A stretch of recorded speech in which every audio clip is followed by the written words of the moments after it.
Mark Zuckerberg, le fondateur et PDG de Meta, anciennement Facebook, fait à nouveau la une des journaux. Cette fois en se présentant comme la victime d'une campagne de censure. Mais qui est exactement cet homme puissant au visage avenant et se bat-il vraiment maintenant pour la liberté d'expression? D'emblée nous répondons « Non, certainement pas ». Et sur ce, nous vous souhaitons la bienvenue sur CLA TV. L'objectif de cette émission est de mettre en lumière la déclaration suivante de Zuckerberg, datée du 10 janvier 2025, en s'appuyant sur des faits solides concernant ses actes et son application. Dans cette interview, il fait référence à la censure pendant la crise du Covid. Et en principe, je suis plutôt pro-vaccination. Je pense que les vaccins ont plus d'avantages que d'inconvénients. Mais alors qu'ils essayaient de faire avancer ce programme, ils ont également tenté de censurer tout ce qui argumentait contre lui. Et ils nous ont vraiment poussé à supprimer du contenu qui était très franchement correct. En gros, ils nous ont mis la pression et ont dit « Tout ce qui dit que les vaccins pourraient avoir des effets secondaires, vous devez le supprimer ». Et à partir de là, les différentes autorités et agences gouvernementales ont commencé à enquêter sur notre entreprise et à nous poursuivre. C'était vraiment dur. Nous retenons que le fait que les gouvernements du monde entier ont exercé d'énormes pressions sur les médias et les ont contraints à la censure est connu depuis longtemps. CLA TV et de nombreux autres lanceurs d'alerte luttent depuis des décennies contre les attaques de censure dirigées à l'échelle mondiale, notamment par Facebook. Mark Zuckerberg a-t-il fait volte-face et nous aide-t-il à lutter contre la censure mondiale? Ou le chef de Meta veut-il encore se tirer rapidement d'affaire alors que la fraude du Covid est de plus en plus révélée et que ses instigateurs sont tenus pour responsables? En effet, si on examine les arrière-plans et les objectifs de Mark Zuckerberg, on se rend vite compte qu'il contribue à la crise mondiale vers une dictature de la surveillance et qu'il en profite énormément. L'expert financier Ernst Wolf a posté à ce sujet le 11 janvier 2025 sur X. Zuckerberg affirme que le gouvernement Biden a forcé Meta à la censure lors de la crise du Covid. En fait, la censure a été faite dans l'intérêt de l'industrie pharmaceutique derrière laquelle se cache le complexe numérique financier dont Zuckerberg lui-même est l'un des principaux représentants. Regardons maintenant à la loupe les déclarations de Zuckerberg et examinons quelques faits à ce sujet. Premièrement, Zuckerberg, profiteur du Covid. Le fondateur de CLA TV, Ivo Saszek, a déjà donné un aperçu de la croissance astronomique liée au Covid du patrimoine des 657 multimilliardaires les plus riches en août 2021. Leur fortune cumulée est passée à 1,3 billion de dollars en 12 mois pendant la prétendue pandémie. Zuckerberg lui-même faisait partie des 12 premiers profiteurs de la crise. Nous arrivons à Mark Zuckerberg, fondateur de Facebook. Une augmentation de fortune de 46 500 millions de dollars. Ce sont des chiffres. 46 milliards de dollars d'augmentation. Vous entendez? D'augmentation en si peu de temps. Sa fortune estimée est passée de 54 700 millions de dollars à 101 200 millions de dollars entre le 18 mars 2020 et le 13 octobre 2020. Également la phase de démarrage du Covid, soit 101 milliards de dollars. Une augmentation modeste donc de 46 500 millions de dollars. Nous retenons que Mark Zuckerberg a immensément profité financièrement de la crise du Covid. Deuxièmement, Zuckerberg et le FEM. Le fondateur de CLA TV, Ivo Saszek. Le FEM a pour mission de mettre en œuvre l'agenda du nouvel ordre mondial à l'échelle mondiale avec l'aide des grandes multinationales.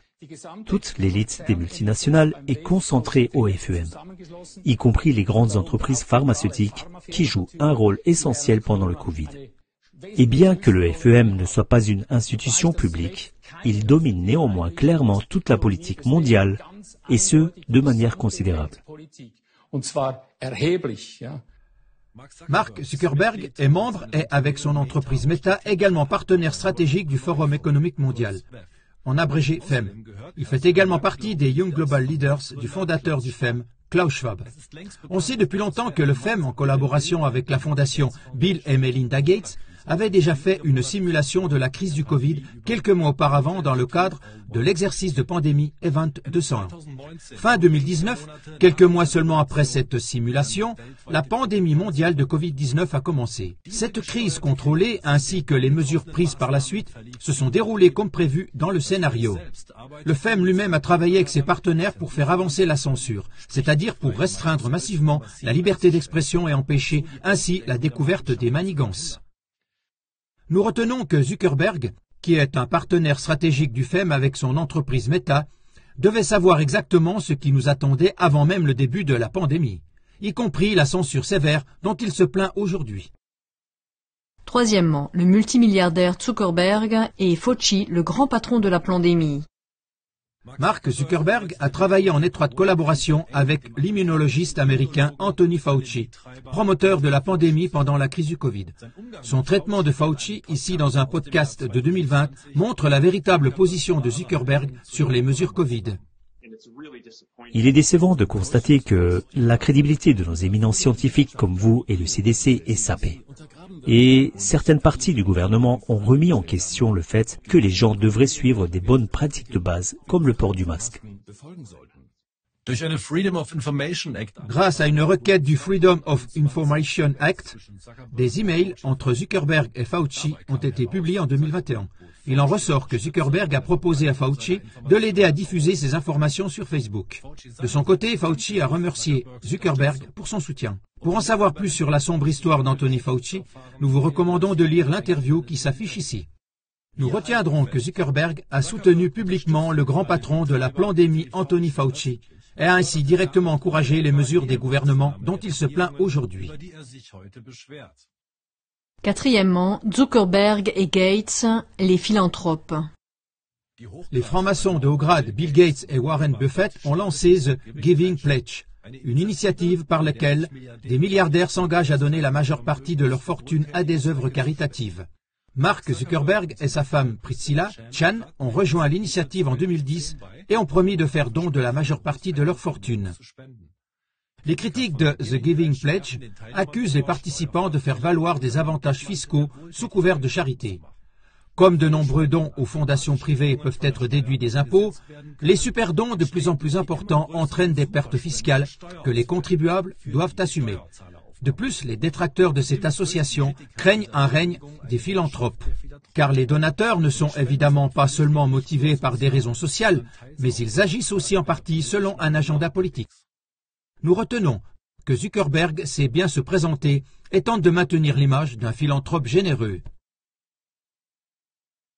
Cinquièmement, la fondation Chan Zuckerberg. Mark Zuckerberg a fondé en 2015 avec sa femme Priscilla Chan la Chan Zuckerberg Initiative, ou CZI. En 2015, ils ont annoncé qu'ils feraient don de 99% de leurs actions Facebook à cette initiative, ce qui représentait à l'époque une valeur de 45 milliards de dollars. L'initiative Chan Zuckerberg n'est cependant pas un trust à but non lucratif ou une fondation privée. Il s'agit d'une société à responsabilité limitée et donc pas d'une organisation exonérée d'impôts, comme c'est le cas pour de nombreux philanthropes. Selon Forbes, Zuckerberg conserve ainsi le contrôle des actions Facebook détenues par la Chan Zuckerberg Initiative. Pendant la crise du Covid, la CZI a débloqué de nombreux millions pour faire avancer le développement des méthodes de traitement du Covid. En 2018, la Chan Zuckerberg Foundation a ensuite conclu un partenariat avec la Fondation Rockefeller. Les deux initiatives ont lancé un projet commun au nom de la prétendue charité. Nous retenons que Zuckerberg se présente auprès du public comme un noble donateur, mais qu'il s'est manifestement attribué les 99% de sa fortune et qu'il poursuit des objectifs douteux avec son initiative caritative. Sixièmement, l'intelligence artificielle et l'industrie pharmaceutique. Zuckerberg ne fait pas mystère de son intérêt à révolutionner la recherche médicale avec l'intelligence artificielle et le big data. Il a investi des milliards à cet effet. Ces technologies sont de plus en plus utilisées dans l'industrie pharmaceutique pour développer de nouveaux médicaments et promouvoir la médecine personnalisée. Des fabricants de vaccins comme Novartis et Pfizer travaillent également sur des projets d'application de l'IA au développement de médicaments. L'avertissement de Heiko Schöning du 17 février 2025 sur CLA-TV montre à quel point cette évolution est dangereuse. Ce n'est qu'en janvier 2025 que le président américain Donald Trump a annoncé devant les caméras un plan de 500 milliards de dollars. Le paquet contient une application incroyable de l'intelligence artificielle, une thérapie génique ARNM programmée et adaptée aux besoins individuels par l'IA. Larry Ellison appelle cela « vaccin contre le cancer ». Ce paquet est un emballage trompeur, déclare Heiko Schöning, qui a déjà expliqué précédemment que les produits thérapeutiques contre le cancer et les armes biologiques sont tous deux des poisons pour les cellules. La seule différence résiderait dans un changement de nom. CLA-TV a également fait état, dans de nombreuses autres émissions, des énormes dangers de la fusion de l'homme et de la machine prévus par le FEM. Comme Zuckerberg est, avec Meta, un partenaire stratégique du FEM, on devine facilement à quoi servira finalement la technologie qu'il a tant promue. Nous retenons que le prétendu engagement de Zuckerberg pour notre santé à l'aide de l'intelligence artificielle est plus que dangereux. Septièmement, Zuckerberg et la réalité virtuelle. La pandémie a accéléré la tendance au travail à domicile et aux événements virtuels. Meta, sous la direction de Zuckerberg, avait déjà fortement investi dans la RV, c'est-à-dire la réalité virtuelle, car les entreprises et les individus cherchaient de nouveaux moyens d'interagir entre eux, tout en devenant socialement distants. Les dangers de cette technologie sont évidents et font directement le jeu des mondialistes du FEM. Outre l'isolement, la dépression et d'autres problèmes psychiques, cette technologie nous rend la distinction de plus en plus difficile entre la vie dans le monde réel et le monde virtuel. Une société passive qui perd tout sens de la réalité et qui ne voit plus les problèmes réels et globaux peut facilement être manipulée et contrôlée. Nous retenons que Zuckerberg travaille à un monde virtuel qui nous rend encore plus manipulables et représente un danger pour notre sens des réalités. Conclusion. Mark Zuckerberg se présente comme une victime dans une campagne de censure pendant la crise du Covid-19. Il est pourtant prouvé qu'il fait lui-même partie du cercle des personnes qui tirent les ficelles et profitent de cette même crise. Ses liens étroits avec les personnes les plus dangereuses de l'époque montrent très clairement de qui il est l'héritier en esprit. Son simulacre de changement d'orientation politique ne doit pas nous tromper. On sait depuis longtemps que les gouvernements du monde entier sont tenus par un petit nombre de tireurs de ficelles manipulateurs et qu'ils peuvent être remplacés presque à volonté. Il importe donc peu s'ils se tournent publiquement vers les démocrates ou les républicains. Zuckerberg suit fidèlement la ligne des puissants stratèges mondiaux et n'est pas seulement membre mais aussi partenaire stratégique du FEM via Meta. Ses visions de l'avenir sont plus qu'inquiétantes.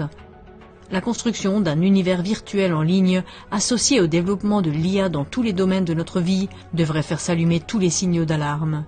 Les citoyens responsables qui font face à la véritable réalité et qui se serrent les coudes dans le monde réel sont une épine dans le pied des stratèges mondiaux.